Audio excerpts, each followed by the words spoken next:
Cold drops hit the sleeping bag at 2 a.m. The tent looks dry from the outside. The inside is the part that starts raining. The pillow gets damp before anything else. Then the roof starts dripping over the bed. Most people call this a leaking tent. Most of the time it is not a leak at all. It is trapped moisture turning into indoor rain. Warm breath fills a tent with vapor fast. 2 sleeping bodies make that problem worse. Damp clothes inside make that problem worse. Wet boots inside make that problem worse. A sealed rain fly makes that problem worse. Night air chills the shell above the bed. That cold surface pulls water from the air. Tiny droplets form across the inner roof. Those droplets keep building in the dark. Then they start falling onto the sleeping bag. The whole tent feels cursed for no reason. The real reason is usually stupidly simple. The vents were closed too hard. The fly was pitched way too tight. The bedding was pushed against the wall. The air had nowhere to escape. That is how a dry tent becomes a wet cave. The first sign is clammy fabric overhead. The second sign is a dark wet patch above the head. The third sign is a cold footbox by midnight. Corners start shining with moisture first. The roof area starts collecting beads next. The sidewalls feel slick before they drip. Then 1 drop becomes 10 more. Then the bag starts losing loft. Then the whole night falls apart. Most people respond by sealing the tent even harder. That panic move traps even more wet air inside. A tighter setup can make the dripping worse. Bad weather makes this mistake look smart. Bad airflow makes this mistake brutal. The full dry night guide is in the video description. It shows the exact vent opening that stops this. It shows the exact fly gap that keeps air moving. It shows the exact bed position that stays dry. Indoor rain starts hours before the first drop falls. The process begins when warm air gets trapped up high. It gets worse when wet gear stays inside. It gets worse when the door faces dead air. It gets worse in low, cold ground pockets. It gets worse under heavy, still tree cover. Everything can look normal at dusk. Everything can feel soaked by morning. The roof does not need a hole to ruin the night. It only needs heat, moisture, and no escape path. A hot drink inside can add more vapor. Cooking inside can fog the shelter fast. A damp jacket near the head can chill the roof area. A cold bottle by the pillow can do the same. The head end usually gets hit first. The foot end gets wet when the bag touches fabric. 1 small contact point can soak a whole corner. Wet transfer happens faster than most people think. The tent wall gets damp long before it drips. The sleeping bag brushes that wet fabric. Then the bag starts pulling moisture inward. That feels exactly like a leak from above. It is really a setup mistake from all around. Closed vents are only part of the problem. Crushed space inside the tent is the other part. Gear stacked on the walls kills the air gap.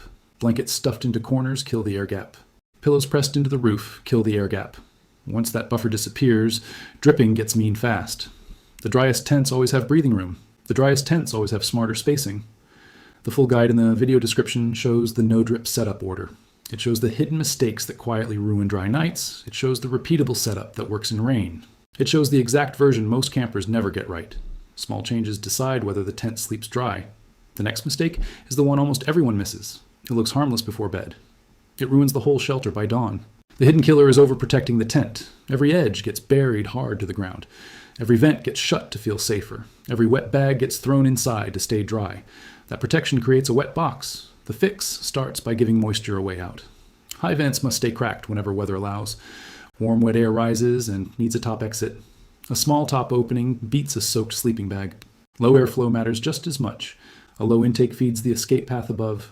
Fresh, dry air should enter from a low opening. Warm, wet air should leave from a high opening. That simple flow changes the whole night. The fly should block rain, not choke the shelter.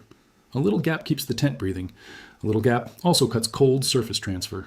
The fly does not need to hug every panel. It needs protection with breathing room. Tent direction decides whether that airflow works. Face the shelter to catch moving air.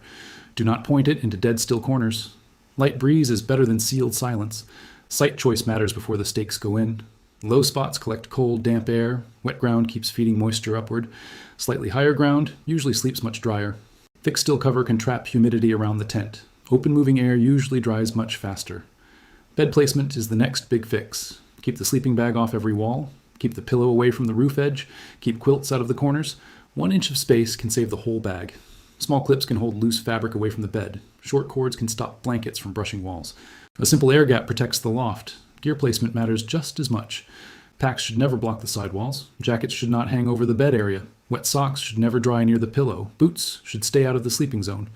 The full dry night guide is in the video description. It shows the exact vent width for rain and cold. It shows the exact fly height that stays dry. It shows the exact tent direction for airflow. It shows the exact bedding layout that stops wall contact.